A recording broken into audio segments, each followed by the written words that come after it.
کہ جب تک یہ کیفیت نہ ہو جائے انسان کے ذہن کی، انسان کے قلب کی، انسان کی نفسیات کی، کہ لا حول ولا قوت الا باللہ، اس وقت تک لا الہ الا اللہ کا مفہوم پورا نہیں ہوتا۔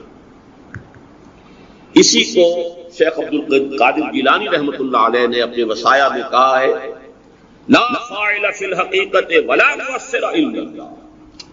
اور یہی وجہ نوٹ کیجیے، تیسرا کلمہ یہی ہے، سبحان اللہ والحمد للہ ولا الہ الا اللہ واللہ اکبر ولا حول ولا قوت الا باللہ۔ کوئی طاقت، کوئی قوت، نہ نفع پہنچانے والی، نہ ضرر پہنچانے والی، نہ فائدہ پہنچانے والی، نہ نقصان پہنچانے والی، کوئی طاقت نہیں ہے سوائے اللہ کے، باللہ، اللہ کے ساتھ، بِإِذْنِ رب۔ نہ کسی شے کی کوئی تاثیر اپنے اثر کو ظاہر کر سکتی ہے، نہ کوئی فعل اپنے نتیجے کو برآمد کر سکتا ہے جب تک اذن رب نہ ہو۔ لا فاعل فی الحقیقت ولا مؤثر الا اللہ، لا حول ولا قوت الا باللہ۔ یہ نفسیاتی کیفیت اگر نہ ہو تو واقعہ یہ کہ لا الہ الا اللہ کا جو علمی اور فکری اور ذہنی جو ایک تقاضا ہے وہ حاصل نہیں ہو سکتا انسان کو۔ چنانچہ اس کا منطقی نتیجہ کیا نکلا؟ جیسے میں نے عرض کیا تھا کہ اگر حاجت روا، مشکل کشا، رازق، حامی و ناصر وہی ہے تو منطقی نتیجہ کیا ہے؟ دعا صرف لا تدعوا مع اللہ احد۔ اسی طریقے سے اگر لا حول ولا قوت الا باللہ، اگر النافع وہی، الضار وہی ہے اٹھانے والا، وہی ہے گرانے والا، وہی ہے المعز، وہی ہے المذل، وہی ہے الرافع، وہی ہے الباسط، وہی ہے القابض، لا فاعل فی الحقیقت ولا مؤثر الا اللہ۔ یہ تمام اسماء جو میں نے گنوائے ہیں در حقیقت یہ اسی کی تو شرح پر ہے۔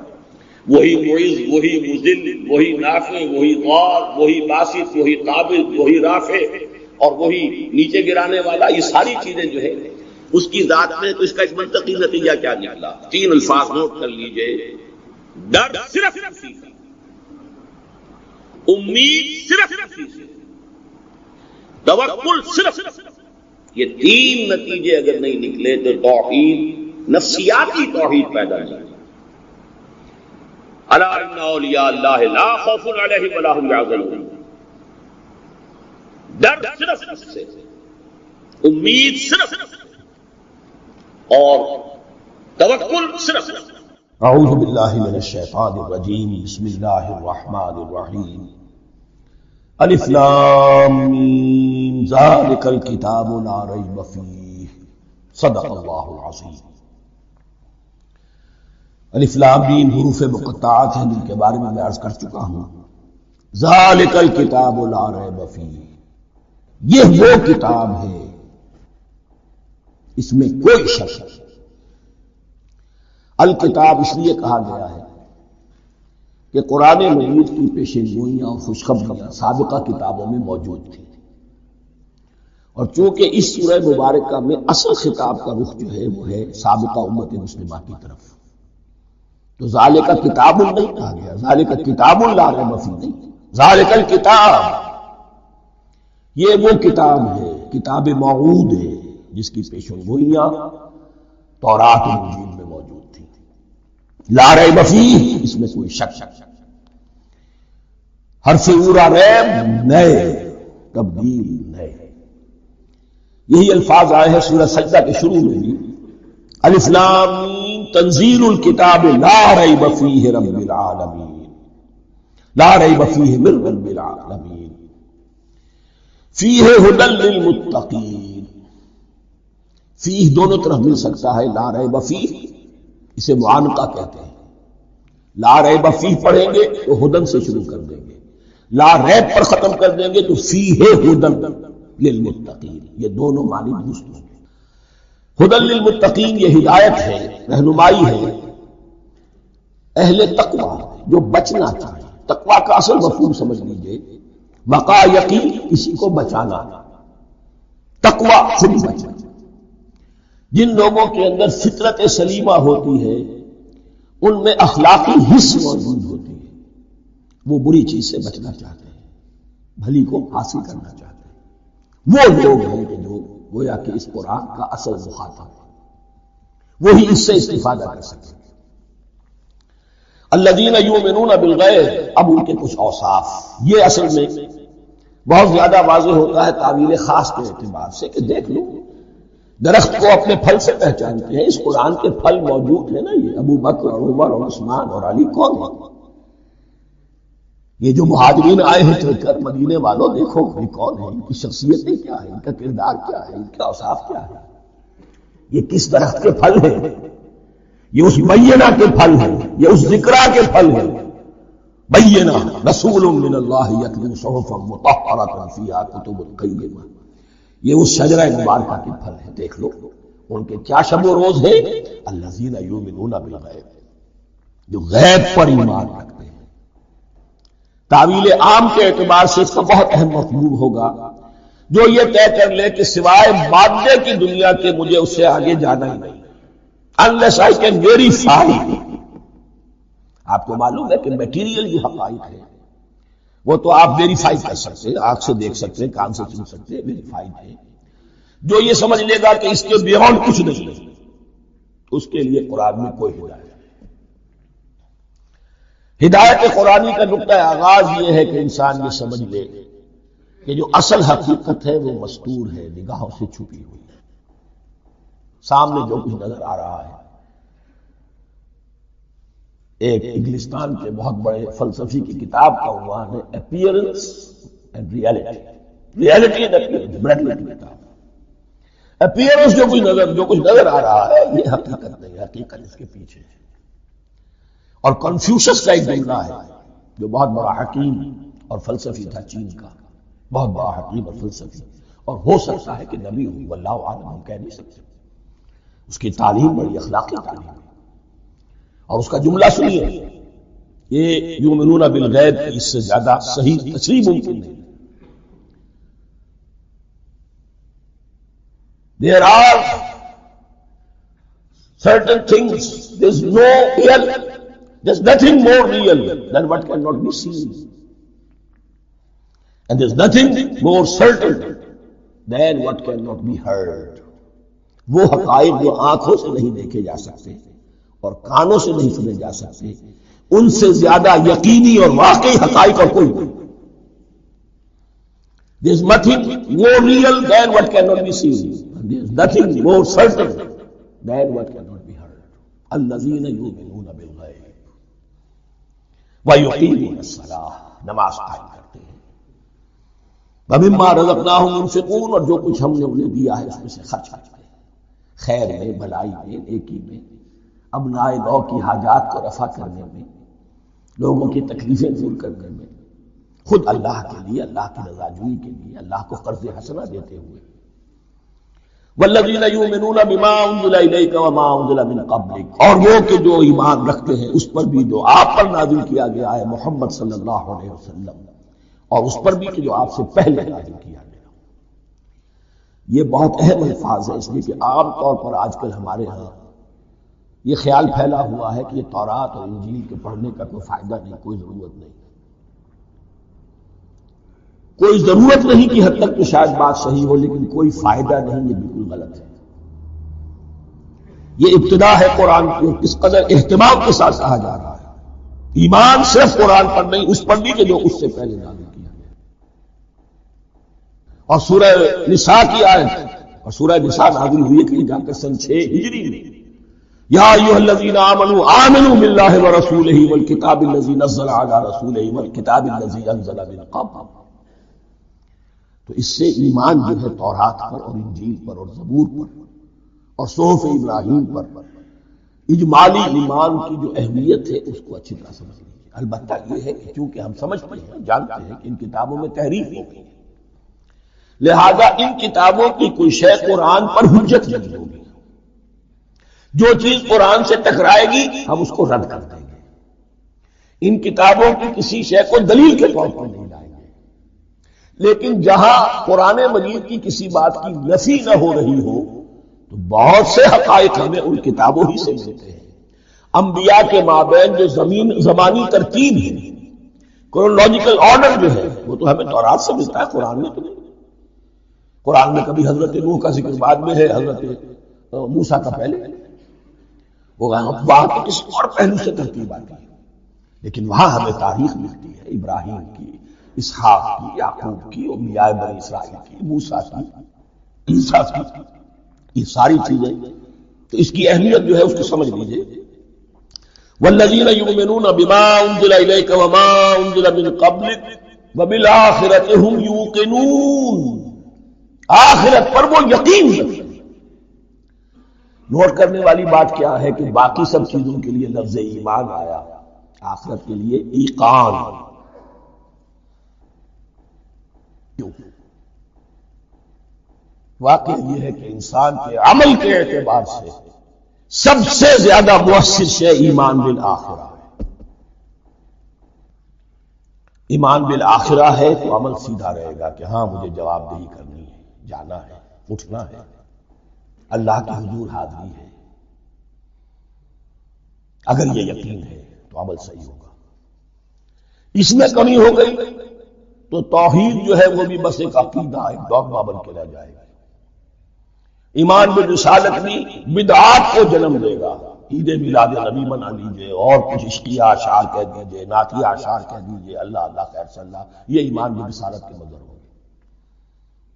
عمل انسان کا درست ہوتا ہے آخرت کے یقین کے ساتھ۔ وبالآخرۃ ہم یوقنون، آخرت پر انہی کا یقین ہے، انہی کا یقین ہے۔ یہ حسن ہے اس اعتبار سے کہ یہودی میں مدعی تھے کہ ہم آخرت پر یقین رکھتے ہیں، یہاں کنٹراسٹ دکھایا جا رہا ہے، آخرت پر یقین رکھنے والے یہ ہیں۔ اور تعویل خاص کے اعتبار سے وہ لوگ موجود ہیں تمہاری نگاہوں کے سامنے۔ 13 برس کی محنت کی کمائی محمد رسول اللہ صلی اللہ علیہ وسلم کی، اس کتاب کی، یتلو علیہم آیاتہ ویزکیہم ویعلمہم الکتاب والحکمہ، اس کا جو نتیجہ ہے وہ تمہارے سامنے۔ اولئک علی ھدی من ربہم، یہ وہ لوگ ہیں جو اپنے رب کی طرف سے ہدایت پر ہیں۔ وہ ابتدائی ہدایت بھی ان کے پاس تھی اور یہ تکمیلی ہدایت بھی، قرآن پر بھی ان کا یقین پورا ہے اور محمد کا اتباع بھی وہ کر رہے ہیں۔ وَأُولَٰئِكَ هُمُ الْمُفْلِحُونَ، اور یہی وہ لوگ ہیں جو فلاح پانے والے ہیں۔ فلاح کا لفظ بھی قرآن مجید کی بڑی اہم اصطلاح ہے، منزل مراد کو پہنچ جانا، کسی باطنی حقیقت کا آیا ہو جانا۔ اسی لیے اس پر پھر گفتگو انشاءاللہ ہوگی سورہ مومنون کے شروع میں، لیکن یہ کہ فلاح پانے والے، کامیاب ہونے والے اصل میں یہی لوگ ہیں۔ تو گویا کہ تعویل خاص میں صحابہ کرام کی طرف اشارہ ہو گیا، تعویل عام میں ہر شخص کو بتا دیا گیا اگر قرآن کی ہدایت سے مستفید ہونا ہے تو یہ اوصاف اپنے اندر پیدا کرو۔ اب دوسرا گروہ، ان الذین کفروا سواء علیہم انذرتہم ام لم تنذرہم لا یؤمنون، یقیناً جن لوگوں نے کفر کیا، اور یہاں مراد کیا ہے؟ جو کفر پر اڑ گئے۔ اس کو ہم تعویل عام میں نہیں لے سکتے، اس لیے کہ اگر تو ہم اس کو عام میں لے لیں گے تو اس کے معنی تو یہ ہوں گے جس شخص نے کسی وقت کفر کیا اب وہ ہدایت پر آ ہی نہیں سکتا۔ نہیں، یہ بات نہیں ہے۔ کوئی کفر میں ہے، وہ غالطے کی بنا پر ہے، عدم توجہی کی بنا پر ہے، حق اس پر واضح نہیں ہوا ہے اس لیے ہے، تو آپ اسے سمجھائیں گے، انذار و تبشیر سے اسے فائدہ ہو جائے گا، واضح و نصیحت سے اسے فائدہ ہو جائے گا۔ ایک وہ ہے کہ جو حق کو سمجھ کر، پہچان کر اور پھر اڑ گئے، ضد کی وجہ سے، ہر دھرمی کی وجہ سے، تعصب کی وجہ سے، تکبر کی وجہ سے، حسد کی وجہ سے۔ ان الذین کفروا، ایسے لوگوں کا معاملہ کیا ہے؟ سواء علیہم انذرتہم ام لم تنذرہم لا یؤمنون، برابر ہے ان کے لیے، خواہ آپ انہیں سمجھائیں خواہ نہ سمجھائیں، ڈرائیں نہ ڈرائیں، انذار فرمائیں نہ کریں، لا یؤمنون، وہ ایمان لانے والے نہیں۔ وہی بات جو میں نے کہی تھی کہ سوتے کو جگایا جا سکتا ہے، جاگتے کو کیسے جگائیں؟ ختم اللہ علی قلوبہم وعلی سمعہم وعلی ابصارہم غشاوہ، ان کے دلوں پر اللہ نے مہر کر دی ہے۔ کیوں کر دی ہے؟ یہ ابتداء مہر نہیں ہوئی، جب حق کو پہچان کر انہوں نے رد کر دیا، اس کی پاداش، اس کی سزا کے طور پر۔ ختم اللہ علی قلوبہم، اللہ نے ان کے دلوں پر مہر کر دی ہے، وعلی سمعہم، اور ان کی سماعت پر بھی، وعلی ابصارہم غشاوہ، اور ان کی آنکھوں کے سامنے پردہ پڑ چکا ہے۔ یہ مضمون سورہ یاسین کے شروع میں پھر آئے گا بہت شر و بست کے ساتھ۔ وَلَهُمْ عَذَابٌ عَظِيمٌ، اور ان کے لیے تو اب بہت بڑا عذاب ہے۔ یہ دوسرا گروہ ہو گیا، ایک رکوع میں دو کو سمیٹ لیا گیا، کل ابھی 7 آیتیں ہوئی۔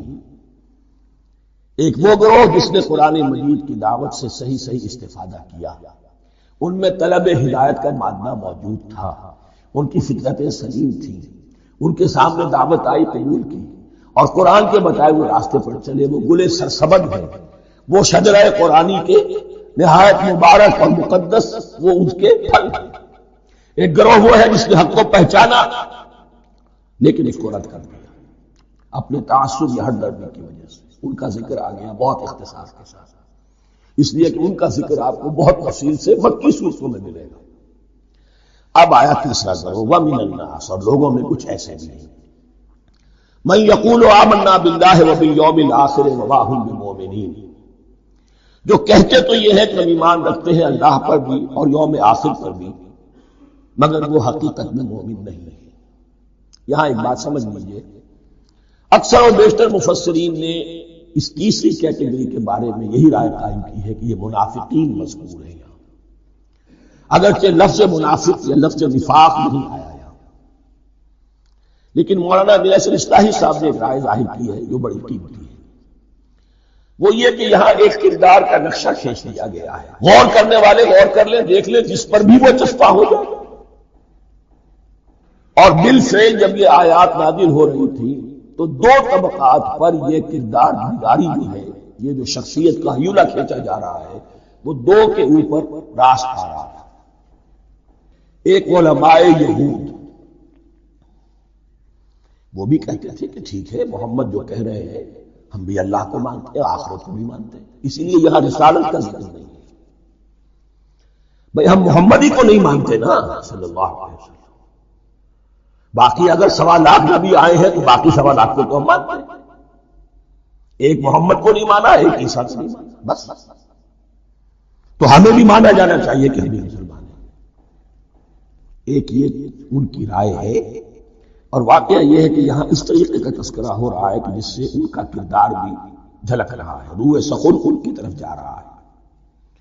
مجھے یاد ہے اپنی 10ویں جماعت کے زمانے میں دہلی میں نے دیکھا تھا کہ ناٹ سرکس وہاں کا ایک بڑی مارکیٹ ہوتی تھی، تو جوتے کی دکان پہ بہت بڑا جوتا لٹکایا ہوا تھا، بہت بڑا، اور لکھا تھا free to whom it fits, جس کے پاؤں میں یہ ٹھیک ٹھیک آ جائے وہ لے جائے۔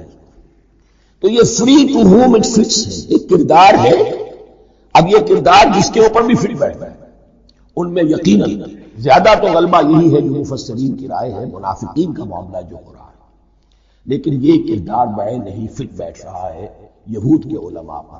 اور یہ بھی نوٹ کر لیجئے کہ جو مدینہ منورہ میں نفاق کا جو پودا پروان چڑھا ہے، بلکہ پودا نہیں کہنا چاہیے، جھاڑ جھکاڑ جو پروان چڑھا ہے، وہ یہودیوں کے زیر اثر، جیسے جنگل کے اندر بڑے بڑے درخت بھی ہوتے ہیں اور اندر جو ہے نیچے جھاڑیاں بھی ہوتی ہیں، تو یہ نفاق کا جھاڑ جھکاڑ جو ہے وہ یہودی علماء کا جو پودا تھا وہ بہت بڑا تھا، اس میں کوئی شک نہیں، اس کے سائے میں پروان چڑھا ہے۔ ان دونوں میں معنوی ربط بھی ہے۔ وَمِنَ النَّاسِ مَن يَقُولُ آمَنَّا بِاللَّهِ وَبِالْيَوْمِ الْآخِرِ وَمَا هُم بِمُؤْمِنِينَ، اور لوگوں میں سے کچھ ایسے بھی ہیں جو کہتے تو یہ ہے کہ ہم ایمان رکھتے ہیں اللہ پر اور یوم آخر پر، لیکن وہ مومن نہیں ہیں۔ يُخَادِعُونَ اللَّهَ وَالَّذِينَ آمَنُوا وَمَا يَخْدَعُونَ إِلَّا أَنفُسَهُمْ، وہ دھوکہ دینے کی کوشش کر رہے ہیں اللہ کو اور اہل ایمان کو۔ یہ یخادعون جو ہے یہ باب مفاعلہ ہے، باب مفاعلہ میں کشمکش ہوتی ہے، کشاکش ہوتی ہے، لہذا ترجمہ میں نے کیا کوشش کر رہے ہیں۔ وما یخدعون الا انفسهم، یہ ثلاثی مجرد میں آ گیا، اور نہیں دھوکہ دے رہے مگر صرف اپنے آپ کو۔ یہ یقینی ہے اپنے آپ کو تو دھوکہ دے رہے ہیں، لیکن یہ کہ اللہ اس کے رسول کو اور اللہ اور اہل ایمان کو دھوکہ نہیں دے سکتے۔ سورہ نساء کی آیت نمبر 142 میں یہ کھل کر منافقین کے بارے میں یہی الفاظ آئے ہیں، ان المنافقین یخادعون اللہ وهو خادعهم یقیناً منافقین جو ہے وہ اللہ کو دھوکہ دینے کی کوشش کر رہے ہیں اور اللہ انہیں دھوکہ دے رہا ہے۔ وما یشعرون، انہیں اس کا شعور نہیں ہے۔ یہ بہت اچھی طرح نوٹ کر لیجیے، منافقین کی بھی اکثریت وہ تھی جنہیں اپنے نفاق کا شعور نہیں تھا، وہ اپنے تئیں سمجھتے تھے اپنے آپ کو مسلمان، وہ کہتے تھے یہ بے وقوف لوگ ہیں، محمد رسول اللہ کے بارے میں کہتے تھے یہ خام خواہ جو ہے انہوں نے لڑائی بھلائی نہیں لے لی ہے اہل مکہ کے ساتھ، کیا ضرورت ہے، امن کے ساتھ جو ہے بات کرنی چاہیے۔ وہ سمجھتے تھے کہ ہم خیر خواہ ہیں، ہم بھلی بات کہہ رہے ہیں، یہ بے وقوف لوگ ہیں، دیکھتے نہیں کہ کس سے ٹکرا رہے ہیں، ہاتھ میں اسلحہ نہیں ہے اور لڑائی کے لیے جا رہے ہیں، تو بے وقوف تو یہ ہے۔ لیکن وہ سمجھتے تھے کہ ہم تو بڑے مخلص ہیں، ہم مسلح ہیں، تو ما یشعرون بہت ضروری ہے۔ بعض لوگ منافق ایسے بھی تھے کہ جو اسلام میں داخل ہی ہوتے تھے دھوکہ دینے کی خاطر، اور ان پہ پہلے دن سے واضح ہوتا تھا کہ ہم مسلمان نہیں ہیں، ہم نے اسلام کا لبادہ اوڑھا ہے صرف دھوکے کے لیے۔ اس کا ایک ذکر سورہ آل عمران میں آئے گا۔ لیکن اکثر و بیشتر منافقین دوسری طرح کے تھے جنہیں اپنے نفاق کا شعور حاصل نہیں تھا۔ فی قلوبہم مرض، ان کے دلوں میں ایک روگ ہے، بیماری ہے۔ یہ روگ اور بیماری کیا ہے؟ ایک لفظ میں اس کو تعبیر کیا جائے کردار کی کمزوری، ویکنس آف کیریکٹر۔ ایک شخص وہ ہوتا ہے کہ جو سمجھتا ہے یہ حق ہے، ہر سے وعدہ، اب جو ہو سو۔ ایک حق کو حق پہچان کر رد کر دیتا ہے، وہ کافر ہو گیا۔ ایک حق کو حق پہچان کر آیا تو صحیح، لیکن ویکنس آف کیریکٹر کی وجہ سے قوت ارادی کمزور ہے، آخرت بھی چاہتے ہیں، دنیا کو بھی ہاتھ سے دینے کو تیار نہیں، یہاں کا بھی کوئی نقصان نہ ہو اور آخرت کا بھی سارا بھلا ہمیں مل جائے۔ یہ وہ لوگ ہیں در حقیقت کہ اس کو کہا ہے روگ۔ فی قلوبہم مرض فزادہم اللہ مرضا، تو اللہ نے ان کے مرض میں اضافہ کر دیا۔ یہ اللہ کی سنت ہے، آپ حق پر چلنا چاہیں حق کا راستہ آپ کے لیے آسان کر دے گا، آپ برائی کی طرف جانا چاہیں بڑی سے بڑی برائی آپ کے لیے ہلکی ہوتی چلی جائے گی، کوئی خاص بات ہی نہیں، چلو یہ بھی کر لو، جب یہ کر لیا تو یہ بھی کبھی کرو۔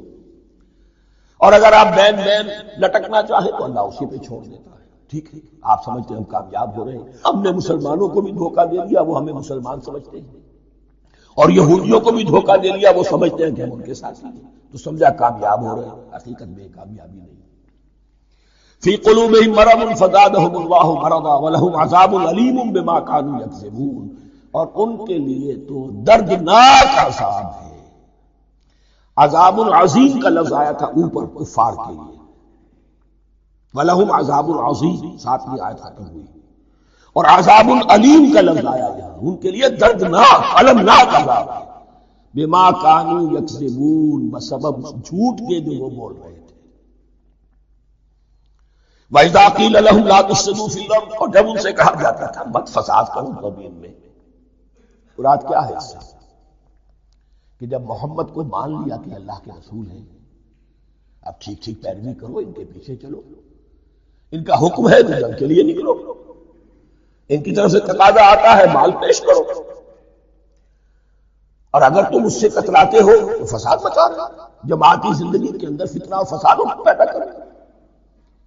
وَإِذَا قِيلَ لَهُمْ لَا تُفْسِدُوا فِي الْأَرْضِ قَالُوا إِنَّمَا نَحْنُ مُصْلِحُونَ، وہ کہتے تھے نہیں ہم تو صلح کرانے والے ہیں، اصلاح کرنے والے ہیں، ہم چاہتے ہیں لڑنا بھڑنا کوئی اچھی بات نہیں ہے، ٹکراؤ فساد یہ کوئی اچھے کام تھوڑا ہی ہے، بس ٹھنڈے ٹھنڈے دعوت دیتے رہو، جو چاہے قبول کر دے، جو چاہے رد کر دے، خام خواہ یہ ٹکرانا اور یہ جنگ کرنا اور اللہ کے دین کو غالب کرنے کے لیے یہ قربانی دو اور یہ مصیبت جھیلو اور یہ مشقت برداشت کرو اور یہ چیز چھوڑو اور یہ ترک کرو، یہ کاہے کے لیے؟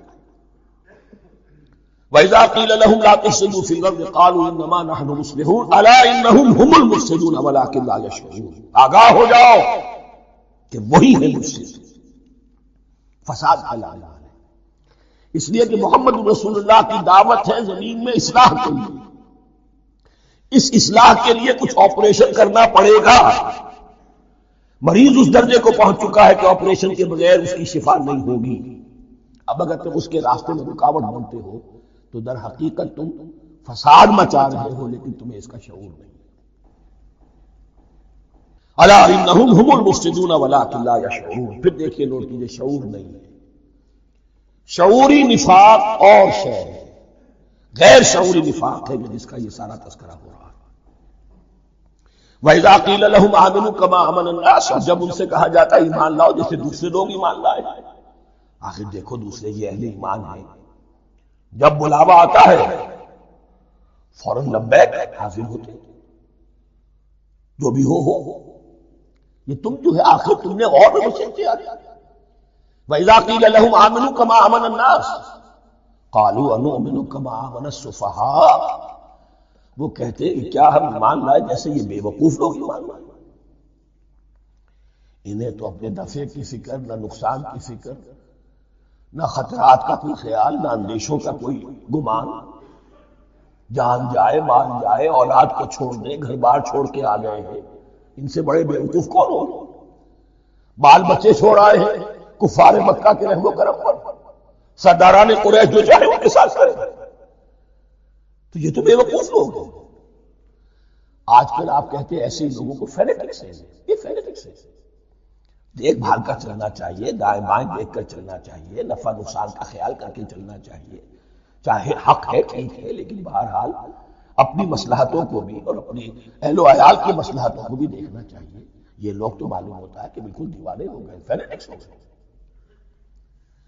وَإِذَا قِيلَ لَهُمْ آمِنُوا كَمَا آمَنَ النَّاسُ قَالُوا أَنُؤْمِنُ كَمَا آمَنَ السُّفَهَاءُ أَلَا إِنَّهُمْ هُمُ السُّفَهَاءُ وَلَكِنْ لَا يَعْلَمُونَ، آگاہ ہو جاؤ کہ وہی بے وقوف ہیں لیکن انہیں علم نہیں۔ وہ صادق الایمان جو ایمان کی ہر تقاضے کو پورا کرنے کے لیے ہر وقت حاضر ہیں، ان سے بڑا عقل مند کوئی نہیں، ان سے بڑا سمجھدار کوئی نہیں۔ انہوں نے یہ جان لیا ہے کہ اصل زندگی آخرت کی زندگی ہے، یہ نہیں ہے، یہ تو عارضی ہے، کل نہیں آج ختم ہو جائے، آج نہیں ابھی ختم ہو جائے، کیا فرق پڑے گا؟ جانا تو ہے، اب نہیں تو کل، کل نہیں تو پرسوں جانا تو ہے۔ تو عقل تو ان کے اندر ہے۔ الا انہم هم السفہاء ولکن لا یعلمون واذا لقوا الذین آمنوا قالوا آمنا، اور جب یہ ملتے ہیں ان سے جو اہل ایمان ہیں تو کہتے ہیں ہم بھی ایمان رکھتے ہیں۔ اب یہ ان دونوں پر آئے گا۔ عام جو یہودی تھے وہ بھی کہتے تھے کہ ہم بھی تو آخر اللہ کو مانتے ہیں، آخرت کو مانتے ہیں، اور منافق تو تھے ہی جو رسول کو بھی مانتے تھے۔ وَإِذَا خَلَوْا إِلَىٰ شَيَاطِینِهِمْ، اور جب یہ اپنے شیطانوں کے پاس خلوت میں ہوتے ہیں، اور یہاں شیاطین سے مراد ہے اہل کتاب یہود کے علماء، ان کے سردار، یا عبداللہ ابن ابی جو منافقین مدینہ کا سردار تھا۔ اگر وہ کبھی ملامت کرتا ہے دیکھو تم تو معلوم ہوتا ہے بالکل مسلمانوں میں شامل ہی ہو گئے پوری طرح سے، تمہیں کیا ہو گیا، تم ہر بات مان رہے ہو۔ اب انہیں یہ کچھ نہ کچھ اپنی وفاداری کا یقین دلانے کے لیے کہنا پڑتا تھا، نہیں ہم انہیں بیوقوف بنا رہے ہیں، ہم ان سے ذرا تمسخر کر رہے ہیں، ہم ہیں آپ کے ساتھ، یا فکر نہ کریں۔ اسی لیے یہ دو منہ ہونا، نفق کہتے ہیں سرنگ کو جس کے دو دروازے ہوتے ہیں، باقی زیر زمین ہے۔ نافقہ گوہ کا بل ہے کہ دو دروازے رکھتا ہے، دو اس کے منہ رکھتا ہے کہ ادھر سے اگر کتا داخل ہو جائے شکار کے لیے تو ادھر سے نکل بھاگے، ادھر سے آئے تو ادھر سے نکل بھاگے۔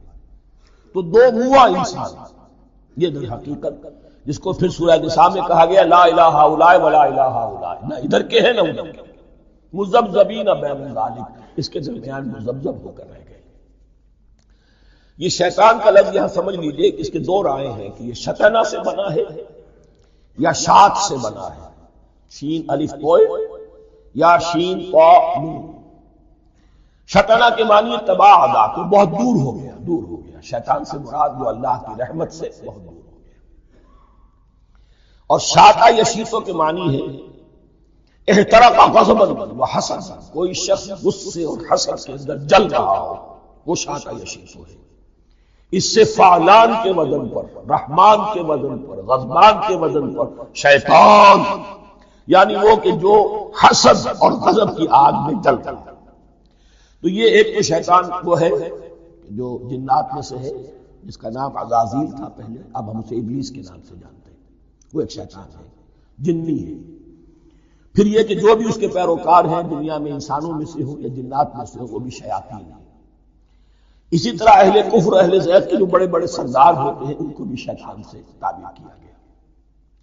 وَإِذَا خَلَوْا إِلَىٰ شَيَاطِينِهِمْ قَالُوا إِنَّا مَعَكُمْ، اور جب وہ خلوت میں ہوتے ہیں، علیحدگی میں ہوتے ہیں اپنے شیاطین کے پاس، سرداروں کے پاس، کہتے ہیں ہم تو آپ کے ساتھ ہیں، انما نحن مستہزئون، یہ تو ہم ان مسلمانوں کو بیوقوف بنا رہے ہیں، ان سے استہزاء کر رہے ہیں، تمسخر کر رہے ہیں۔ ہم تمسخر میں کہہ دیتے ہیں کہ ہم بھی آپ کے ساتھ ہیں، آمنا۔ اللہ یستہزئ بہم ویمدہم فی طغیانہم یعمہون، حقیقت کیا ہے کہ اللہ ان کا مذاق اڑا رہا ہے اور ان کو ڈھیل دے رہا ہے کہ وہ اپنے عقل کے اندھے پن میں بڑھتے تھے۔ اللہ تعالیٰ جیسا میں نے عرض کیا رسی دراز کرتا ہے، کوئی شخص غلط راستے پر جائے گا، جاؤ بھائی، فوراً تو نہیں پکڑتا، اگر فوراً پکڑ لے تو سیدھا ہو جائے گا، چلتے جائے جانا چاہتے جاؤ۔ تو ان کو بھی رسی دراز کر رہا ہے اللہ، لیکن یہ کہ اللہ یستہزئ بہم، یہ سمجھتے ہیں کہ مسلمانوں کا مذاق اڑا رہا ہے، اصل میں مذاق ان کا اڑ رہا ہے اللہ کے نزدیک۔ وَيَمُدُّهُمْ فِي طُغْيَانِهِمْ يَعْمَهُونَ، اب یہاں ذرا نوٹ کر لیجئے، یہ دو لفظ آئیں گے، عین میم اور ہا، امر ہے کے ساتھ، ایک ہے عین میم اور یا، امر، تو عین اور میم تو مشترک ہے یا آخر میں فرق ہوگا، عین میم اور ہا ہوگا، اس کے معنی عقل کا اندھا، دل کا اندھا، آنکھیں تو ہے لیکن دل کا اندھا ہے، عقل کا اندھا ہے، اور عین میم یا جو آنکھوں کا اندھا، عمیٌ اندھے، اعمیٰ اندھا۔ تو یہاں فرمایا انا معکم انما نحن مستہزئون، اللہ یستہزئ بہم ویمدہم فی طغیانہم یعمہون، اللہ ان کو ان کی عقل کے اندھے پن میں جو یہ بڑھتے چلے جا رہے ہیں، اللہ بھی ان کی رسی دراز کر رہا ہے تاکہ یہ جہاں تک جانا چاہتے چلے جائیں۔ اولئک الذین اشتروا الضلالۃ بالہدی، یہ وہ لوگ ہیں کہ جنہوں نے ہدایت کے عوض گمراہی خرید لی ہے۔ دیکھیے بڑا پیارا انداز ہے یہ، ایک شخص کے سامنے دونوں آپشنز تھے، ایک نے گمراہی کو چھوڑا، ہدایت لے لی، چاہے قیمت دینی پڑی، تکلیفیں اٹھانی پڑی، آزمائشوں میں سے گزرنا پڑا، قربانیاں دینی پڑی، ہدایت لی، اور ایک شخص نے ہدایت دے کر گمراہی لے لی۔ آسانی تو ہو گئی، فوری تکلیف سے تو بچ گئے، لا الہ الا ولا الہ الا، دونوں طرف سے اپنے آپ کو بچا لیا، لیکن حقیقت میں سب سے زیادہ گھاٹے کا سودا یہی ہے۔ اولئک الذین اشتروا الضلالۃ بالہدی، ہدایت دے کر اور ضلالت خرید لی، فما ربحت تجارتہم، تو ان کی تجارت ان کے حق میں ہرگز مفید نہیں ہوئی۔ اب یہاں بھی دیکھیے را با اور ہے ہا، ربحا، اس کے معنی نفع، صحیح نفع، جائز نفع، را با اور ما ربا، وہ سود، وہ بھی اضافہ ہے، وہ بھی بڑھوتری ہے، لیکن وہ حرام ہے۔ ایک ہے تجارت کے اندر جو نفع ہو جائے وہ ربح ہے، را با اور ہا یہ نفع ہے جو جائز نفع ہے، را با اور ما ربا یہ کیا ہے؟ یہ سود ہے، یہ حرام ہے۔ را اور ما مشترک ہے، آگے ہا آگے اور ما اس کا فرق ہے۔ فما ربحت تجارتہم وما كانوا مہتدین، ان کی تجارت ان کے حق میں ہرگز مفید نہیں ہوئی اور نہیں ہے اب یہ ہدایت پانے والے۔ مثلہم، اب یہاں دو تمثیلیں آ رہی ہیں بڑی پیاری۔ پہلی تمثیل ہے کفار کے بارے میں، دوسری تمثیل ہے یہ بین والے لوگوں کے بارے میں۔ پہلوں کے لیے کیا تمثیل ہے؟ مثلہم کمثل الذی استوقد نارا، ان کی مثال اس شخص کی سی ہے جس نے آگ روشن کی۔ ایک نقشہ کھینچا جا رہا ہے، اندھیری شب ہے جدا اپنے قافلے سے ہے تو، تیرے لیے ہے میرا شعلہ نواق الدین۔ اندھیری شب ہے، قافلہ بھٹک رہا ہے، کچھ لوگ بڑی ہمت کرتے ہیں، اندھیرے میں بھی ادھر ادھر سے لکڑیاں جمع کرتے ہیں اور آگ روشن کرتے ہیں، لیکن عین اس وقت جب آگ روشن ہوتی ہے کچھ لوگوں کی بینائی سلب ہو جاتی ہے۔ پہلے وہ اندھیرے میں اس لیے تھے کہ روشنی نہیں تھی، اب وہ اندھیرے کے اندھیرے میں رہ گئے کہ روشنی تو خارج میں آ گئی، اپنی اندر کی روشنی گل ہو گئی، بشارت سلب گئی۔ یہ مثال ہے ان کفار کی کہ حضور کی آمد سے پہلے سب بھٹک رہے تھے، کوئی حقیقت واضح نہیں تھی، قافلہ انسانیت بھٹک رہا تھا اندھیری شب۔ محمد رسول اللہ آئے، انہوں نے آگ روشن کر دی، اب راستہ کھل گیا، ہدایت واضح ہو گئی۔ لیکن کچھ ضد یا تعصب یا تکبر یا حسد کی بنیاد پر کچھ لوگوں کی اندر کی بینائی ظاہر ہو، تو وہ تو ویسے کے ویسے بھٹک رہے ہیں، جیسے پہلے اندھیرے میں تھے ویسے ہی اب اندھیرے میں ہیں۔ روشنی میں آنے والے تو وہ ہیں، دیکھ لو جن کا ذکر سب سے پہلے ہوا ہے۔ مثلہم کمثل الذی استوقد نارا، اس شخص کی سی ہے کہ جس نے آگ روشن کی، فلما اضاءت ما حولہ، جب اس آگ نے اپنے ماحول کو گردا گرد کو روشن کر دیا، ذهب اللہ بنورہم، اللہ ان کی نور بصارت کو لے گیا، سلب کر لیا اللہ نے، وترکہم فی ظلمات لا یبصرون، اور چھوڑ دیا انہیں ان اندھیروں کے اندر کہ وہ کچھ نہیں دیکھتے۔ صم بکم عمی فہم لا یرجعون، اشم کہتے ہیں بہرے کو، سم جمع ہے اس کی، سم۔ اب کمو کہتے ہیں گونگے کو، بکمن اس کی جمع ہے۔ آما کہتے ہیں اندھے کو، عمیون اس کی جمع ہے۔ یہ بہرے ہیں، گونگے ہیں، اندھے ہیں، فہم لا یرجعون، اب یہ لوٹنے والے نہیں۔ یہ کون ہے؟ ابو جہل ہے، ابو لہب ہے، ولید بن مغیرہ ہے، عقبہ بن ابی معیط ہے۔ یہ سب کے سب ابھی زندہ ہے جب یہ آیات نازل ہو رہی ہے۔ ابھی تو غزوہ بدر ہوگا سن 2 ہجری میں، اور اس میں یہ سب جو ہے واصل جہنم ہوں گے، ابھی تک تو ہے۔ یہ لوگ ہو گئے اس کی مثال۔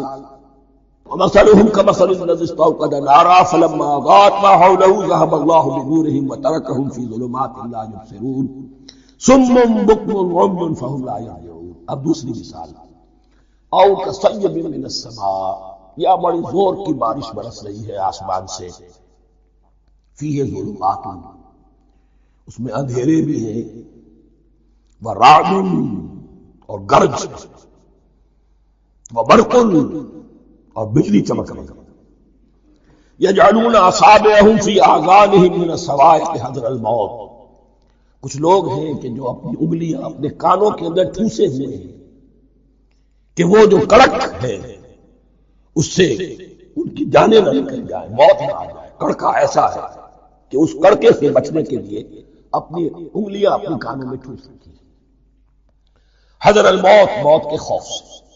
واللہ محیط بالکافرین، اللہ ایسے کافروں کا احاطہ کیے ہوئے ہیں، بچ کر کہاں جائیں گے۔ یکاد البرق یخطف ابصارهم، قریب ہے کہ بجلی ان کی نگاہوں کو لے جائے، ان کی بینائی کو سلب کر دے۔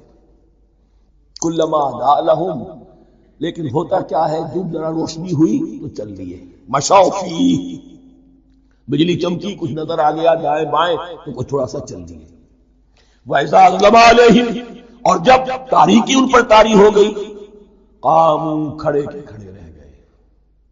یہ نقشہ ہے ان کا کہ ایک طرف بارش ہو رہی ہے، قرآن مجید ہے، آسمان سے نازل ہو رہا ہے، یہ ماہ مبارکہ ہے، یہ کتاب مبارک ہے، لیکن یہ کہ اس کے ساتھ کڑکے ہیں، گرج ہے، کفر سے مقابلہ ہے، کفر کی طرف سے دھمکیاں ہیں، اندیشے ہیں، خطرات ہیں، امتحانات ہیں، آزمائشیں ہیں۔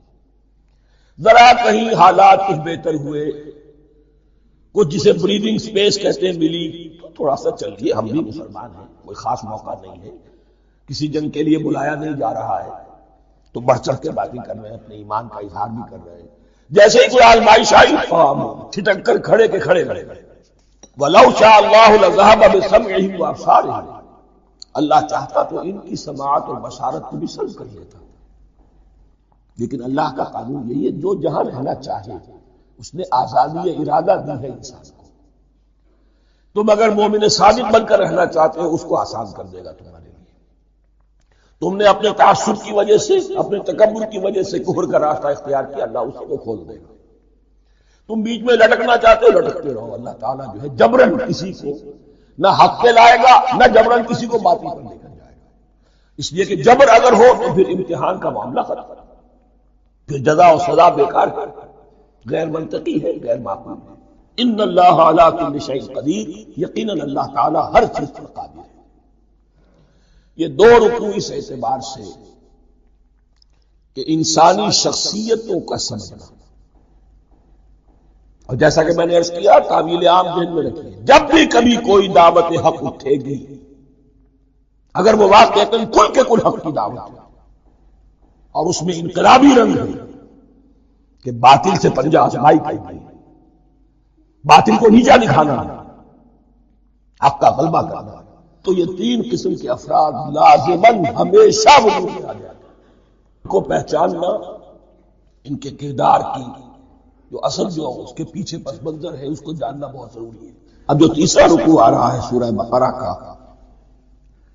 اس میں قرآن کی دعوت کا خلاصہ ہے۔ قرآن کیا ماننے کی دعوت دیتا ہے، اس کی پکار کیا ہے۔ جیسا کہ میں عرض کر چکا ہوں، 2/3 قرآن پہلے نازل ہو چکا ہے، پس منظر میں ہے۔ ہمارے لیے اس ترتیب مصحف کے اعتبار سے وہ قرآن بعد میں آئے گا، ترتیب نزولی کے اعتبار سے وہ پس منظر میں موجود ہے، لیکن چونکہ یہاں پر مصحف کے اندر یہاں سے آغاز کیا جا رہا ہے، لہذا اس کا خلاصہ جو ہے لب لباب یہ ایک رکوع میں، اور قرآن کے فلسفے کا اور اس کے بعد نہایت ہی اہم جو موضوعات ہیں اور مسائل ہیں ان کا ذکر پھر چوتھے میں۔ ابھی ہم تیسرا رکوع پڑھ رہے ہیں۔ یا ایھا الناس اعبدوا ربکم الذی خلقکم والذین من قبلکم لعلکم تتقون، اے لوگو بندگی اختیار کرو اپنے اس رب کی، اپنے اس مالک کی جس نے تمہیں پیدا کیا، اور نہ صرف تم کو پیدا کیا، تم سے پہلے جتنے لوگ گزرے انہیں بھی پیدا کیا تاکہ تم بچ سکو۔ یہ قرآن کی دعوت کا خلاصہ ہے، اور یہ نوٹ کر لیجئے یہ تمام انبیاء اور رسل کی دعوت یہی تھی۔ اب جب پڑھیں گے سورہ اعراف پڑھیں گے، سورہ شعراء پڑھیں گے، ایک ایک کا نام لے کر ان اعبدوا اللہ واطیعوہ، ہر رسول کی دعوت یہ تھی اللہ کی بندگی کرو، میری اطاعت کرو۔ یا قوم اعبدوا اللہ ما لکم من الہ غیرہ، اے میری قوم کے لوگوں اللہ کی بندگی کرو، تمہارا کوئی الہ اور معبود اس کے سوا نہیں ہے۔ پھر عضو قرآن یہی عبادت رب انسان کی تخلیق کی غایت ہے، وما خلقت الجن والانس الا لیعبدون، ہم نے جنوں اور انسانوں کو پیدا ہی صرف اس لیے کیا ہے کہ ہماری بندگی کریں۔ لیکن یہاں ایک فرق بہت بڑا ہے، تمام رسولوں کی دعوت یہی ہے، محمد الرسول اللہ کی بھی یہی ہے، لیکن بڑا فرق کیا ہے؟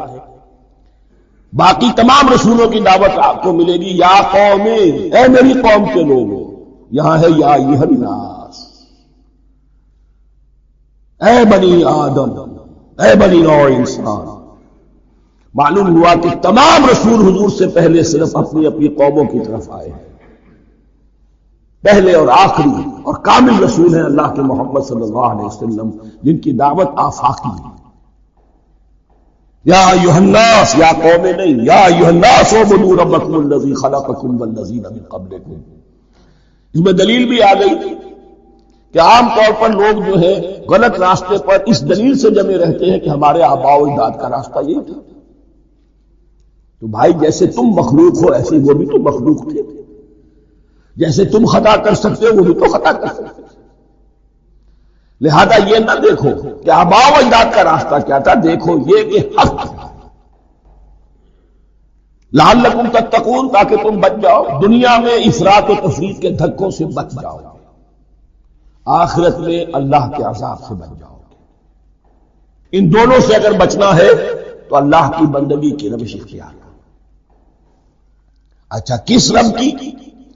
الذی جعل لکم الارض فراشا والسماء بناء، جس نے تمہارے لیے زمین کو فرش بنا دیا اور آسمان کو چھت بنا دیا، وانزل من السماء ماء، اور آسمان سے پانی برسایا، فاخرج بہ من الثمرات رزقا لکم، اور پھر اس پانی کے ذریعے سے زمین سے میووں کی شکل میں، پیداوار کی شکل میں تمہارے لیے رزق اگایا۔ فلا تجعلوا للہ اندادا وانتم تعلمون، تو ہرگز نہ اللہ کا مد مقابل کسی کو ٹھہراؤ جانتے بوجھتے۔ وانتم تعلمون کا ایک مطلب یہ بھی ہے کہ تم بھی مانتے ہو کہ اس کائنات کا خالق اللہ کے سوا کوئی نہیں۔ اہل عرب بھی مانتے تھے، جو ان کے دیوی دیوتا تھے وہ سمجھتے تھے کہ یہ اللہ کے اوتار ہیں یا اللہ کے ہاں بہت یہ پسندیدہ ہیں، اللہ کے محبوب ہیں، اس کے اولیاء ہیں، اس کی بیٹیاں ہیں، لہذا یہ شفاعت کریں گے تو ہمارا بیڑا پار ہو جائے گا، ورنہ خالق وہ مانتے تھے اللہ ایک ہی ہے۔ جب تم یہ مانتے ہو کائنات کا خالق ایک، مدبر ایک، تو اب کسی کو اس کا مد مقابل نہ بناؤ۔ انداز ند کی جمع ہے، لا ضد لہ ولا ند لہ، اللہ کا کوئی مد مقابل نہیں۔ اس میں یہاں تک بات ہے کہ حضور اس درجے، اس توحید کی باریکیوں تک پہنچا کر گئے ہیں اس امت کو کہ کسی صحابی نے ایسے ہی کہہ دیا ما شاء اللہ وما شئت، جو اللہ چاہے جو آپ چاہیں۔ حضور نے فوراً ٹوک دیا اجعلتنی للہ ندا، کیا تو نے مجھے اللہ کا مد مقابل بنا دیا؟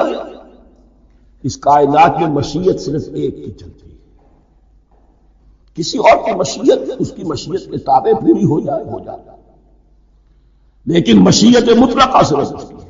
یہاں تک کہ حضور سے فرمایا گیا کہ اے نبی آپ کے لیے یہ ممکن نہیں ہے جسے چاہے ہدایت دے دیں، انک لا تہدی من احببت ولکن اللہ یہدی من یشاء۔ اگر یہ اختیار میں ہوتا تو ابو طالب دنیا سے بغیر ایمان لائے نہ جاتے۔ فلا تجعلوا للہ اندادا وانتم تعلمون۔ اب ان دو آیتوں میں تم سمجھیے توحید نظری بھی اور توحید عملی بھی۔ توحید عملی کیا ہے؟ بندگی صرف اسی کی۔ اب آیا ہے رسالت کا معاملہ، وَإِن كُنتُمْ فِي رَيْبٍ مِّمَّا نَزَّلْنَا عَلَىٰ عَبْدِنَا، اگر تمہیں رسالت محمدی پر شک ہے صلی اللہ علیہ وسلم، اس کے کیا معنی ہے؟ کہ تمہیں اس قرآن کے بارے میں شک ہے جو ہم نے اپنے بندے پر نازل کیا ہے۔ اگر ہے شک فی الواقع، وَإِن كُنتُمْ فِي رَيْبٍ، اگر تمہیں واقعتاً شک ہے مما نزلنا علی عبدنا، اس پر جو ہم نے اپنے بندے پر نازل فرمایا ہے، فاتوا بسورۃ من مثلہ، تو لے آؤ اس جیسی ایک ہی صورت۔ یہ ہم کل پوری تفصیل سے دیکھ چکے ہیں کہ برسبیل تنزل یہاں پہنچے ہیں۔ پہلے دو آیتیں میں نے آپ کو سنائی تھی، اس میں پورے قرآن کی مثال لانے کا چیلنج کیا گیا۔ پھر ایک آیت سنائی جس میں 10 صورتیں ہی لے آؤ۔ اب آخری درجے میں ایک صورت ہی بنا لا، اور ایک صورت تو سورۃ العصر کے مساوی بھی ہو سکتی ہے۔